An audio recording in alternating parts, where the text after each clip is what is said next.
തമിഴ്നാട്ടില് മഞ്ഞുമൽ ബോയ്സ് എന്ന് പറയുന്ന സിനിമയായിരുന്നു ദ ബെസ്റ്റ് എന്ന് പറയാവുന്ന ഒരു സിനിമയായിട്ട് മാറിപ്പോയത്.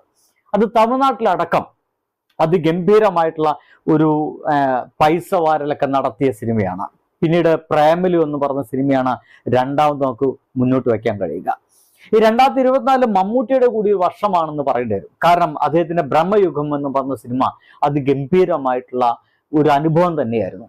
ബ്ലാക്ക് ആൻഡ് വൈറ്റിൽ, ഈ കളറിന്റെ ലോകത്ത് ഒരു ബ്ലാക്ക് ആൻഡ് വൈറ്റ് സിനിമ ഇറങ്ങുക, അതിങ്ങനെ പണം വാരുക എന്നൊക്കെ പറയുന്നത് ഈ ചെറുപ്പക്കാരുടെ ഇടയിൽ അപ്പോഴും ആ ഒരു സൂപ്പർ സ്റ്റാർ എന്നൊക്കെ പറയുന്ന മെഗാ സ്റ്റാർ എന്ന് പറയുന്ന ആ ഒരു സ്റ്റാർഡം അപ്പോഴും തകരാതെ അദ്ദേഹത്തിന് നിൽക്കാൻ കഴിഞ്ഞു എന്നുള്ള ഒരു വലിയ അത്ഭുതമുള്ള കാര്യമാണ്. പിന്നീട് ആവേശം എന്ന് പറഞ്ഞ സിനിമയാണ് ഒരു സൂപ്പർ ഹിറ്റ് സിനിമയിലേക്ക് പോയത്. അതിനുശേഷം പിന്നീട് ആടുജീവിതം, വർഷങ്ങൾക്ക് ശേഷം ഗുരുവായൂർ അമ്പലനടയിൽ, ടർബോ, വാഴ, ARM, കിഷ്കിന്ധ കാണ്ഡം, ഇത്രയും സിനിമകളാണ് ഇപ്പോ ഗംഭീര